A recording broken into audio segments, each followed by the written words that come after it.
আজ আমার হাজবেন্ড একটু খুব সকালেই ঘুম থেকে উঠেছে। রেডি হওয়ার সময় আমাকে বলছে, আমাকে একটা ভালো দেখে শার্ট বের করে দাও তো। আমি তাকে বললাম, কেন, আজ তোমার বিশেষ কোনো প্রোগ্রাম আছে নাকি? আমার হাজবেন্ড আমাকে বলছে, আজ আমার একটা মিটিং আছে। কথাটা শুনে মনের অজান্তেই চোখ থেকে পানি বের হয়ে গেল। আমি তাকে ভালো দেখে একটা শার্ট বের করে দিলাম। রেডি হয়ে সে বের হয়ে গেল।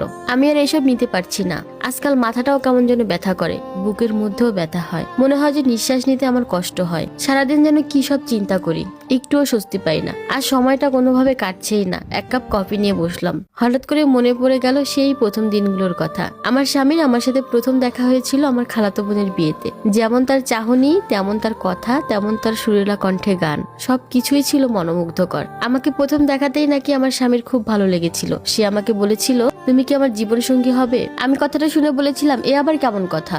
আমার স্বামী আমাকে বলেছিল, কোনো সমস্যা নেই, তোমাকে আমার খুব ভালো লেগেছে, প্লিজ আমাকে রিজেক্ট করে দিও না। তুমি সময় নাও, আমাকে চেনো জানো, তারপরে তুমি না বলো না প্লিজ। কিভাবে যেন তার প্রতি আমার অনেক মায়া জন্মালো। আস্তে আস্তে তার সাথে কথা বলা শুরু করলাম। আমাকে প্রথম প্রপোজ করেছিল কিভাবে জানেন? হাতে ছিল ছোট্ট একটা গোলাপের কলি আর একটা চকলেট। অনেক মানুষের ভিড়ে সে আমাকে বলেছিল, তোমার সাথে আমি সারাটা জীবন থাকতে চাই। একটা গোলাপ যেভাবে মানুষ যত্ন করে রাখে, তার থেকেও অনেক বেশি যত্ন করে তোমাকে আমি সাজিয়ে রাখবো আমার জীবনে। একবার বিশ্বাস করে দেখো, পুরো দুনিয়াকে দেখিয়ে দিব ভালোবাসা কি জিনিস।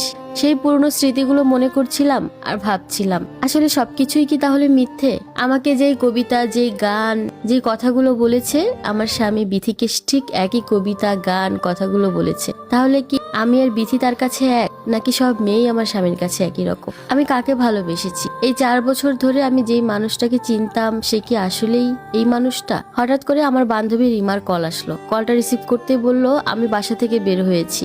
আমার কিন্তু অনেক বেশি ভয় করছে। আমি কিন্তু পার্কে ঢুকেই তোকে কল দিব, তুই কিন্তু লাইনে থাকবি, ফোন কিন্তু কাটবি না। দেখিস তুই যেন আবার অফলাইন হয়ে যাস না। আমি বললাম, আচ্ছা ঠিক আছে, সমস্যা নেই, তুই যা, বেস্ট অফ লাক। কিছুক্ষণের মধ্যে রিমা পার্কে যেয়ে আমাকে ফোন দিল। আমি ফোনটা রিসিভ করতে রিমা বলল, দুলাভাই কিন্তু চলে এসেছে, তুই কিন্তু লাইনে থাকবি, ফোন কিন্তু কাটবি না। দুইজন সামনাসামনি হওয়াতে আমার স্বামীর প্রথম কথা ছিল, ভালোই করেছো তুমি, ফেসবুকে এতদিন কোনো ছবি আপলোড করনি, তুমি এত সুন্দর, তোমাকে দেখে আমি মুগ্ধ হচ্ছি, সুবহানাল্লাহ। মানুষ যে এত সুন্দর হতে পারে, তোমাকে না দেখলে আমি বুঝতে পারতাম না। তোমার মতো এত সুন্দরী, এত রূপবতী মেয়ে আমি জীবনে দেখিনি। তুমি ভালোই করেছো তোমার ছবি আপলোড করনি, কারণ আমি যাকে ভালোবাসি, আমার মনের মানুষকে কেন অন্য কেউ দেখবে? এই ছিল আমার স্বামীর সূচনা। এরপর আমার বান্ধবী রিমা বলল, কথা শুনে বুঝতে পেরেছি আমাকে আপনার পছন্দ হয়েছে, আপনাকেও আমার ভালো লেগেছে। আচ্ছা এবার বলেন তো, আমাকে বিয়ে কবে করবেন? বিয়ের কথা শুনতেই কেমন যেন একটু বিব্রত বোধ করলো আমার স্বামী। সে বলল, বিয়ে সে তো 5 বছর পরেও করা যায়। রিমা বলল, 5 বছর পর কেন? 5 বছর কি আমার ফ্যামিলি আমাকে বসিয়ে রাখবে? কোনোদিনও মানবে না। তখন আমার হাজবেন্ড বলছে, আমার বড় ভাই তো এখনো বিয়ে হয়নি, তার আগে আমি কিভাবে বিয়ে করি বলো? তাদের কথা শুনতে শুনতে আমি সিঁড়ি বেয়ে উপরে ছাদে উঠছিলাম। হঠাৎ করে কি যেন হলো, আমি মাথা ঘুরে পড়ে যাই। পাশের বাড়ির ভাবি আমার স্বামীকে ফোন দিয়ে জানিয়েছে আমি মাথা ঘুরে পড়ে গিয়েছি। হসপিটালের বেডে চোখ খুলে দেখি আমার স্বামী আমার পাশে দাঁড়িয়ে আছে। আমার বাবা মাও এসেছে। কত প্রশ্ন, কিভাবে হলো, কি হয়েছিল, আমি ছাদে কেন গিয়েছিলাম, বিভিন্ন ধরনের প্রশ্ন। আমি যেন কোনোভাবেই তাকে সহ্য করতে পারছি না। কোনোভাবেই আমি চাচ্ছি না এই মানুষটা আমার পাশে থাকুক। কেমন যেন তাকে দেখে আমার খুব অস্বস্তি ফিল হচ্ছিল। মানুষ কিভাবে পারে এত অভিনয় করতে, দিনের পর দিন মিথ্যা বলতে। আমি বাবা মায়ের সাথে আমার বাবার বাড়িতে চলে এসেছি, কারণ ডাক্তার আমাকে ফুল বেড রেস্ট দিয়েছে। আর আমার স্বামী যেহেতু সারাদিনই অফিসে থাকে, সেই কারণে বাবার বাড়িতে এসেও বিথি সেজেই আমার স্বামীর সাথে কথা বলছিলাম। অনেক চিন্তা ভাবনা করে একটা সিদ্ধান্ত নিয়েছি। আম্মু এসে বলছে, তোর বান্ধবী এসেছে। আমি বললাম, কে এসেছে? আম্মু বলছে, রিমা এসেছে। আমি রিমাকে দেখে বললাম, কি রে রিমা তুই? রিমা বলল, আমি কালই চিটাগাং চলে যাচ্ছি, তাই তোকে একটু দেখতে আসলাম, তোর সাথে আমার কিছু কথা আছে। কি সিদ্ধান্ত নিলি? কাল তো সবকিছু শুনলি। আমি বললাম, আমি ওর সাথে থাকতে পারবো না, আমি ওকে ডিভোর্স দিব। রিমা বলল, কি আবোল তাবোল কথা বলছিস? তুই আগে নিজের যত্ন নে, নিজের কি অবস্থা করেছিস দেখেছিস? আমি রিমাকে বললাম, তোর এইসব কথা বাদ দিয়ে তুই কি বলবি সেটা বল। রিমা আমাকে বলছে, দেখ, ডিভোর্সই কিন্তু শেষ সমাধান নয়, তুই ভাইয়াকে শেষবারের মতো একটা সুযোগ দিয়ে দে। ডিভোর্স দেওয়ার পর তোর বাবা মা তোর সাথে থাকবে ঠিকই, কিন্তু শেষ বয়সে তাদেরকে আর কষ্ট দিস না তুই।